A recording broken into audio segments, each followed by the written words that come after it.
Chinu would have never guessed that a conversation about organic tomatoes would lead him and his family to the Adventist faith.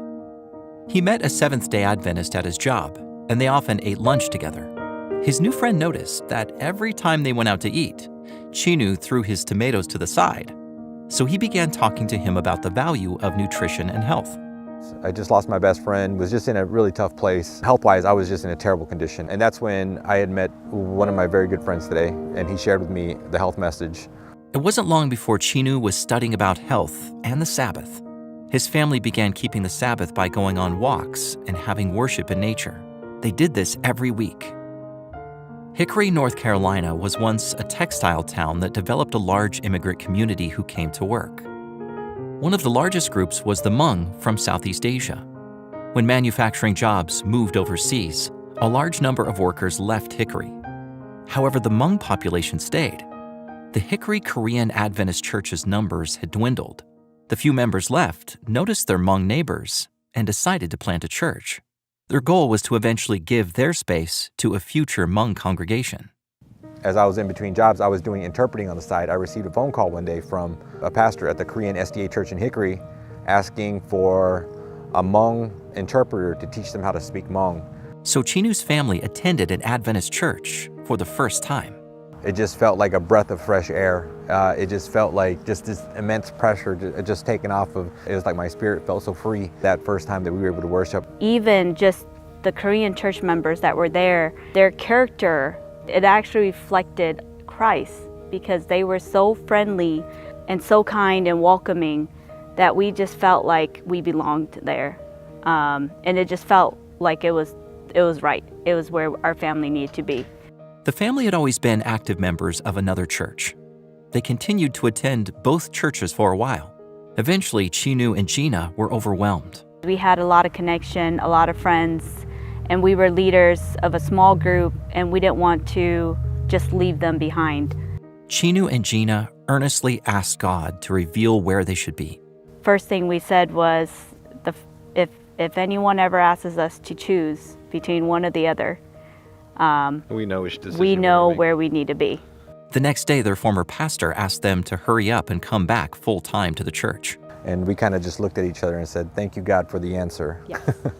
The Korean elders believe God is calling them to help plant a Hmong congregation, and they are committed to supporting in any way possible. Church elder Daniel Kim, a recently retired electrical engineer, and his wife Myung have moved away to Georgia to care for her parents. But they drive 6 to 7 hours round trip every Sabbath to support the Hmong church plant. We feel like a part of something important. So because of that sense of mission that we have, the vision that we have, the goal that we have, so because of that, we don't feel like, it's a long drive or hard drive.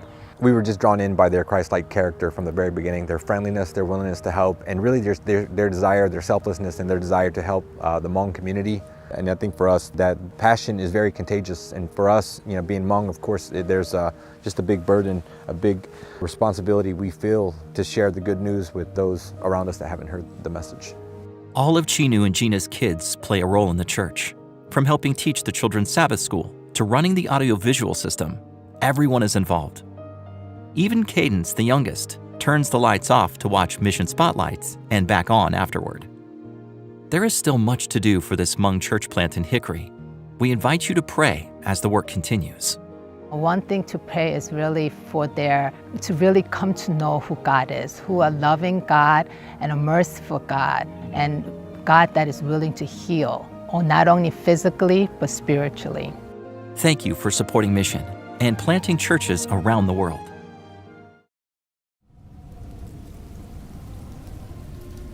The Arctic is a challenging place to live. The winter brings well below freezing temperatures, so cold that you can experience frostbite in as quickly as 5 minutes. The Inupiat people of northern Alaska have lived off this land for centuries. At the northernmost city in the United States, Utqiagvik rests on the shores of the Arctic Ocean. Its landscape is dominated by vast expanses of tundra and ice. The mayor of Utqiagvik describes some common misconceptions of life in the Arctic. Well, there's the igloo thing. Everyone thinks we're in igloos. We're not. Or penguins, that's Antarctica. Despite the beauty of wildlife and displays of the northern lights, there is one very unique challenge: darkness. For 2 months in the winter, the sun never rises. We're definitely dark in the winter months. You feel isolated, even more isolated during that time, and you start to go through this sadness just before the light hits. There unfortunately is a mental health crisis here in Reykjavik. If you look at the Alaska's rate, suicide rate, compared to the national rate, we're 3 times higher than the national rate. And when you get up to the northern region, you're double that number. And so that's why it's been our church's mission to really go out and be able to share the hope that we have in Jesus Christ, but also raise awareness and to break down barriers and taboos when it comes to being able to speak out, talking about their challenges with mental health. An event named Blue Christmas was the way Rachel and the Arctic Mission Adventist Church found to support the community. With the help of other nonprofit organizations and the mayor's office, they arranged a candlelight vigil on the longest winter night of the year. It was an event for people who are grieving or can support people who are grieving to come together and not feel alone, or as a reminder that you're not alone in your grief. During Blue Christmas, the mayor and village elders shared their experiences of loss and grief and how to overcome difficult times together. The event was commemorated by an 8-foot-tall snow sculpture with a special meaning. What you'll see with the sculpture is that there are 8 figures which represent each of the surrounding villages. Each of them are supposed to represent the villages coming together as one and being able to support each other in their grief. Through Blue Christmas, the Adventists have shown love to their community as they believe Jesus would. There's been so many people who have come to me personally and have shared their experience, not only with Blue Christmas, but just with the work that our church is doing within the community. So I think that was probably my favorite part, was just being able to proudly say that I was a part of the Arctic Adventist Church. I would love to be able to work with the Adventist Church in the future for future projects. Despite the challenges of living in the Arctic, Jesus' love shines through the darkness.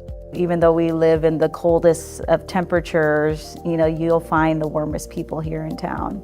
And I think that a lot of the reason why I love being here is because they truly are invested in their peoples. Please pray for the work of the Adventist Church in hard-to-reach areas such as the Arctic. Thank you for your support of mission around the world.